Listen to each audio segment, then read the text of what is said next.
ಬಂಗಾಳಕೊಲ್ಲಿಯಲ್ಲಿ ವಾಯುಭಾರ ಕುಸಿತವಾದ ಹಿನ್ನೆಲೆ ಉತ್ತರ ಕನ್ನಡ ಜಿಲ್ಲೆಯ ಕರಾವಳಿ ತೀರ ಭಾಗಕ್ಕೆ ಇದೀಗ ಇಳಿಯದಂತೆ ನಿರ್ಬಂಧವನ್ನು ಕೂಡ ವಿಧಿಸಲಾಗಿದೆ. ಆದರೆ ಸೂಚನಾ ಫಲಕ ಹಾಗೂ ಸಿಬ್ಬಂದಿ ನಿಯೋಜನೆ ಮಾಡದ ಹಿನ್ನೆಲೆ ಪ್ರವಾಸಿಗರು ಬೇಕಾಬಿಟ್ಟಿಯಾಗಿ ಸಮುದ್ರಕ್ಕಿಳಿದು ಎಂಜಾಯ್ ಮಾಡ್ತಾ ಇದ್ದಾರೆ, ಜೀವಕ್ಕೆ ಕುತ್ತು ತಂದುಕೊತಾ ಇದ್ದಾರೆ. ಇನ್ನು ಹವಾಮಾನ ವೈಪರೀತ್ಯದಿಂದ ಅತಿ ವೇಗವಾಗಿ ಅಲೆಗಳು ಕಡಲ ತೀರಕ್ಕೆ ಅಪ್ಪಳಿಸ್ತಾ ಇದ್ದು ಜಿಲ್ಲಾಡಳಿತ ರೆಡ್ ಅಲರ್ಟ್ ಘೋಷಣೆ ಮಾಡಿದೆ. ಬಟ್ ಜಿಲ್ಲಾಡಳಿತ ಇಲ್ಲಿಗೆ ಬೋರ್ಡ್ಗಳನ್ನು ಅಳವಡಿಸೋದ್ರಲ್ಲಿ ಮತ್ತು ಅಲ್ಲಿ ಸಿಬ್ಬಂದಿಗಳನ್ನು ಹಾಕೋದ್ರಲ್ಲಿ ಮರ್ತೋಗಿದೆಯೋ ವಿಪುಲವಾಗಿದೆಯೋ ಗೊತ್ತಿಲ್ಲ. ಸೊ ಈಗ ಮಕ್ಕಳಿಗೆ ಇನ್ನೇನು ರಜೆ ಮುಗ್ದೋಗ್ಬಿಡುತ್ತೆ, ಬೇಸಿಗೆ ರಜೆ, ಅಷ್ಟರಲ್ಲಿ ಟ್ರಿಪ್ ಮುಗಿಸ್ಕೊ ಬರೋಣ ಅಂತ ಹೋಗೋರೆಲ್ಲ ಆ ಭಾಗಕ್ಕೆ ಹೋಗಿ ಕರಾವಳಿಗೆ ಹೋದ್ಮೇಲೆ ಬೀಚಿಗೆ ಹೋಗ್ತಾರೆ.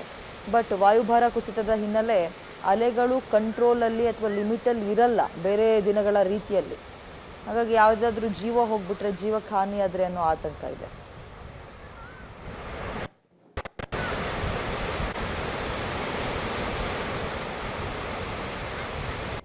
ಬಂಗಾಳಕೊಲ್ಲಿಯಲ್ಲಿ ವಾಯುಭಾರ ಕುಸಿತ ಆಗಿದೆ. ಅದರ ಬೆನ್ನಲ್ಲೇ ಅರಬ್ಬಿ ಸಮುದ್ರ ಭಾಗದಲ್ಲಿ ಹೆಚ್ಚಿನ ಮಳೆ ಆಗ್ತದೆ, ಜೊತೆಗೆ ಹೆಚ್ಚಿನ ಗಾಳಿಯೂ ಕೂಡ ಈ ಭಾಗದಲ್ಲಿ ಬೀಸ್ತಾರೆ ಅನ್ನುವಂತಹ ಸೂಚನೆಯನ್ನು ಹವಾಮಾನ ಇಲಾಖೆ ನೀಡಿರುವಂಥದ್ದು. ಹೀಗಾಗಿ ಉತ್ತರ ಕನ್ನಡ ಜಿಲ್ಲೆ ಭಾಗದಲ್ಲಿ ಜಿಲ್ಲಾಡಳಿತ ಕರಾವಳಿ ಭಾಗದಲ್ಲಿ ರೆಡ್ ಅಲರ್ಟನ್ನು ಘೋಷಣೆ ಮಾಡಿರ್ಬೋದು. ನೀವು ನೋಡ್ಬೋದು ಈ ಭಾಗದಲ್ಲಿ ಧ್ವಜವನ್ನು ಇಟ್ಟು ಆ ಭಾಗದಿಂದ ಒಳಭಾಗಕ್ಕೆ ಯಾರು ಕೂಡ ಪ್ರವಾಸಿಗರು ಬರ್ಬೋದು. ಪ್ರವಾಸಿಗರಿಗೆ ಈಗ ನಿರ್ಬಂಧವನ್ನು ಹೇರಿರುವಂಥದ್ದು, ಸಮುದ್ರ ಭಾಗದಲ್ಲಿ ಇಳಿಬಾರ್ದು ಅನ್ನೋಂಥ ಸೂಚನೆಯನ್ನು ಜಿಲ್ಲಾಡಳಿತ ನೀಡಿರುವಂಥದ್ದು. ಹೀಗಾಗಿ ಈ ಭಾಗದಲ್ಲಿ ನೀವು ನೋಡ್ಬೋದು ರೆಡ್ ಅಲರ್ಟ್ ಕೂಡ ಇರುವಂಥದ್ದು. ಇಂಥದ್ರಲ್ಲಿ ಪ್ರವಾಸಿಗರು ಈ ಭಾಗದಲ್ಲಿ ಈಗ ಸಮುದ್ರದಲ್ಲಿ ಇಳಿದು ಎಂಜಾಯನ್ನು ಮಾಡ್ತಾ ಇರೋದನ್ನು ಗಮನಿಸ್ಬೋದಾಗಿದೆ.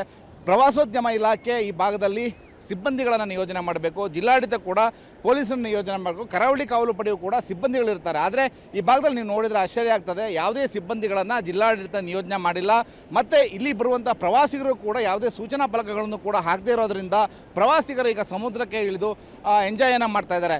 ಆದರೆ ಕರಾವಳಿ ತೀರ ಭಾಗದಲ್ಲಿ ಅಬ್ಬರದ ಗಾಳಿಯೂ ಕೂಡ ಇದೆ. ಅದರ ಜೊತೆಗೆ 30ರಿಂದ 50 ಕಿಲೋಮೀಟರ್ ವೇಗದಲ್ಲಿ ಗಾಳಿ ಅಬ್ಬರ ಇರುವಂಥದ್ದು, ಅಲೆಗಳು ಕೂಡ ಈ ಭಾಗದಲ್ಲಿ ಹೆಚ್ಚಿನ ಪ್ರಮಾಣದಲ್ಲಿ ಬರುತ್ತಂತಹ ಸೂಚನೆಯನ್ನು ನೀಡಿದೆ. ಇವೆಲ್ಲವೂ ಸೂಚನೆ ಹಿನ್ನೆಲೆಯಲ್ಲಿ ಯಾರೂ ಕೂಡ ಈ ಭಾಗದಲ್ಲಿ ನೀರಿಗೆ ಇಳಿಬಾರ್ದು, ಇಳಿದರೆ ತೊಂದರೆ ಆಗ್ತದೆ ಅನ್ನೋಂತಹ ಸೂಚನೆಯನ್ನು ಮಾತ್ರ ಜಿಲ್ಲಾಡಳಿತ ಹೇಳಿರುವಂಥದ್ದು. ಆದರೆ ಪ್ರವಾಸಿಗರನ್ನು ನೀವು ನೋಡ್ಬೋದು, ಈ ಭಾಗದಲ್ಲಿ ಅತಿ ಹೆಚ್ಚು ಜನ ಈ ಭಾಗದಲ್ಲಿ ಬಂದು ನೀರಿನಲ್ಲಿ ಇಳಿದು ಎಂಜಾಯನ್ನು ಮಾಡ್ತಾ ಇದ್ದಾರೆ. ಉತ್ತರ ಕನ್ನಡ ಜಿಲ್ಲೆಯ ಭಾಗದಲ್ಲಿ ಗೋಕರ್ಣ, ಮುರುಡೇಶ್ವರ ಮತ್ತು ಗೋಕರ್ಣ ಭಾಗದಲ್ಲಿ ಹೆಚ್ಚಿನ ಪ್ರವಾಸಿಗರು ಬರ್ತಾರೆ. ಆದರೆ ಇವೆಲ್ಲವ ಭಾಗದಲ್ಲಿಯೂ ಕೂಡ ಲೈಫ್ ಗಾರ್ಡನ್ನು ಕೂಡ ನಿಯೋಜನೆ ಮಾಡದೇ ಇರೋಷ್ಟು ಅಶಕ್ತವಾಗಿದೆ ಜಿಲ್ಲಾಡಳಿತ. ಇನ್ನು ಸೂಚನಾ ಫಲಕವನ್ನು ಕೂಡ ಈ ಭಾಗದಲ್ಲಿ ಈಗ ಹಾಕದೇ ಇರುವಂಥದ್ದು ಬಹಳ ಆತಂಕಕ್ಕೆ ಕಾರಣವಾಗಿದೆ. ಇನ್ನು ಕರಾವಳಿ ಭಾಗದಲ್ಲಿ ಸದ್ಯದ ಮಟ್ಟಿಗೆ ಮೀನುಗಾರಿಕೆಯನ್ನು ನಿಷೇಧ ಹೇರಲಾಗಿದೆ.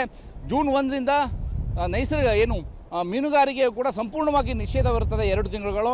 ಆದರೆ ಈಗ ಅವಧಿ ಪೂರ್ವದ ಮುಂಚಿತವಾಗಿ ಮೀನುಗಾರಿಕೆ ಕೂಡ ಈಗ ಬಂದಾಗಿರುವಂಥದ್ದು.